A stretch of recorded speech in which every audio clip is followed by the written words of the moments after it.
रहीम। आज हम unit number 3 start कर रहे हैं फर्स्ट ईयर फिज़िक्स का ट्रांसलेटरी मोशन।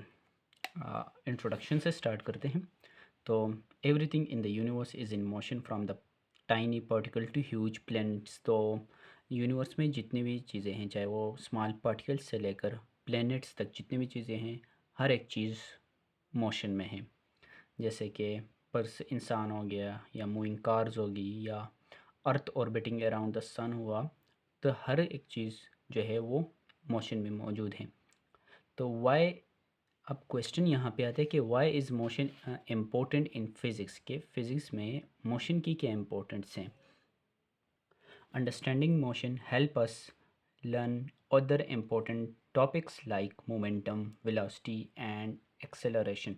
जब हम मोशन को स्टडी करें, मोशन को समझें, तो ये हमें और टॉपिक्स को और अहम टॉपिक्स को सीखने में मदद देता है, जैसा कि मोमेंटम हो गया, वेलोसिटी एंड एक्सेलरेशन। तो मोशन को जाने बगैर हम ना ही मोमेंटम को समझ पाएंगे, ना वेलोसिटी को, और ना ही एक्सेलरेशन को। और इसी तरह in physics motion is deeply connected to force, energy and law of natures. और इसी तरह फिज़िक्स में जो मोशन है वो डीपली कनेक्शन से, मतलब उसको कनेक्टेड है फोर्स के साथ, एनर्जी के साथ एंड लॉ ऑफ नेचर्स के साथ। मतलब अगर फिज़िक्स को जानना है, बहुत सा मतलब कि फ़िज़िक्स को जानना है, तो हमें मोशन को, जो बेसिक टर्म है मोशन, उसको मैं पहले जानना होगा। एनर्जी के लिए, लॉज ऑफ नेचर के लिए, फोर्स के लिए, इन तमाम चीज़ों को जानने के लिए हमें पहले जानना होगा मोशन को। और इसी तरह अब इसके बाद आ रहा है टाइप्स ऑफ मोशन। तो हमारे पास 3 तरह के मोशन होती हैं: translatory motion, rotational motion and vibrational motion. पहली टाइप है translatory motion, straight line motion और curve path of an object.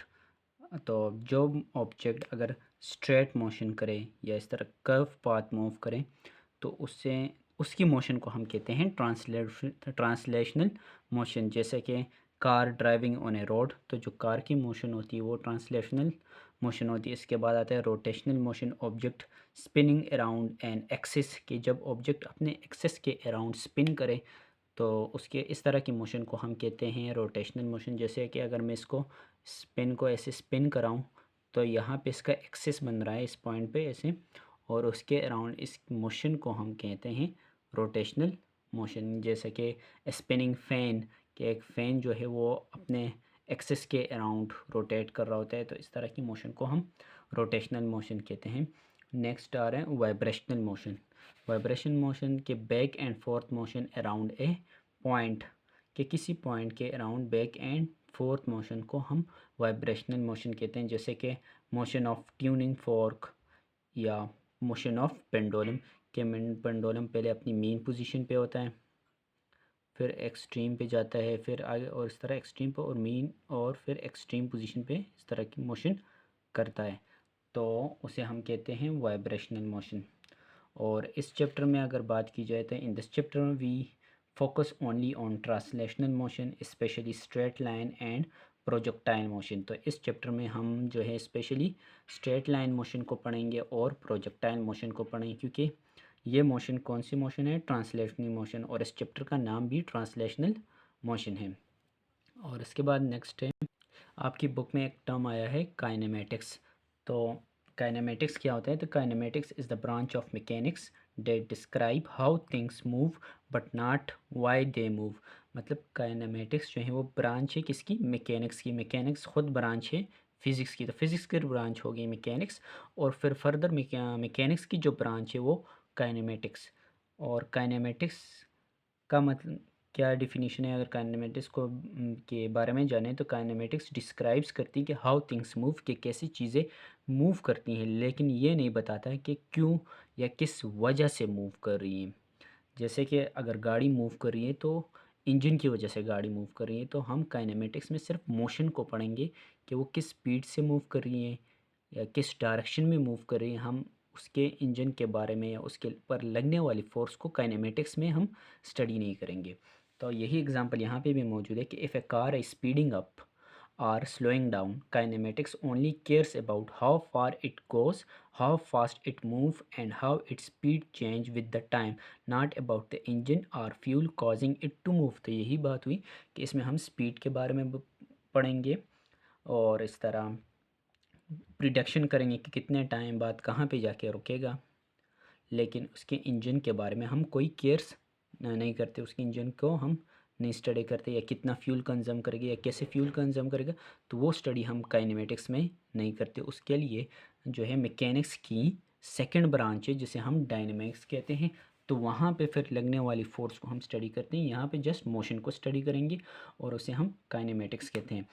तो अब कुछ इम्पोर्टेंट टर्म्स हैं जिसे हम काइनेमेटिक्स में यूज़ करेंगे, पढ़ेंगे कि important terms use in kinematics, जैसे कि डिस्प्लेसमेंट हो गया, वेलोसिटी, एक्सेलरेशन, टाइम। तो ये टर्म्स जो है काइनेमेटिक्स के चैप्टर को स्टडी करने में हम उसको स्टडी करेंगे। और नेक्स्ट है वाई काइनेमेटिक्स इज़ यूज़फुल, कि काइनेमेटिक्स इतनी यूज़फुल क्यों है। तो we use kinematics to understand and predict the movement of object in different situation. तो हम काइनेमेटिक्स का यूज़ करते हैं प्रिडिक्शन के लिए, कि फॉर एग्ज़ाम्पल कि कितने टाइम बाद कोई ऑब्जेक्ट कहाँ पे जाके स्टॉप होगा, या कितनी उसकी वेलोसिटी में चेंज आ रही है, या कितना एक्सेलरेशन प्रोड्यूस हो रहा है। और next it help solve problems, और इसी तरह प्रॉब्लम सॉल्व करने में हमें हेल्प करता है, जैसे कि straight line motion with constant acceleration, के स्ट्रेट लाइन मोशन में हम काइनेमेटिक्स का यूज़ करते हैं जिसमें एक्सेलरेशन क्या होती है, कांस्टेंट रहेंगी। इस तरह फ्री फॉल, जैसे कि फॉलिंग अंडर द ग्रेविटी, के ऊपर से कोई चीज़ नीचे गिर रही है। और same it is projectile motion को हम स्टडी करते हैं। Motion on a curve like car turning, या कोई कार जब टर्न कर रही हो, तो इस तरह की मोशन के लिए हम यूज़ करते हैं काइनेमेटिक्स का। Kinematics also help in developing the equation of motions, और इस तरह इक्वेशन ऑफ मोशन को डिवेल्प करने में, बनाने में भी काइनेमेटिक्स हमारी हेल्प करता है, जैसे कि first equation of motion, second equation of motion and third equation of motion. और मैकेनिक्स की जो सेकंड ब्रांच है वो है डायनेमिक्स। तो dynamics is the branch of mechanics which deal with the study of force that cause the object and system to move. तो इसमें हम फिर उस पार्ट को स्टडी करते हैं, उस फोर्स को स्टडी करते हैं जिसकी वजह से ऑब्जेक्ट मूव करते हैं। तो उस ब्रांच, मैकेनिक्स की इस ब्रांच को हम डायनेमिक्स कहते हैं। और जिस ब्रांच में हम जस्ट मोशन को स्टडी करते हैं, फोर्स को नहीं करते, उस ब्रांच को हम कहते हैं kinematics. Okay, this include the term momentum and it's law of conservation. और इस तरह मोमेंटम्स को भी स्टडी करते हैं और law of conservation of momentum को और एनर्जी को भी हम डायनेमिक्स में स्टडी करते हैं। तो ये रहा इसका इंट्रोडक्शन पार्ट इस चैप्टर का। और बाकी नेक्स्ट पार्ट जो है equation of uniform acceleration motion, वो हम नेक्स्ट वीडियो से स्टार्ट करेंगे इंशाल्लाह।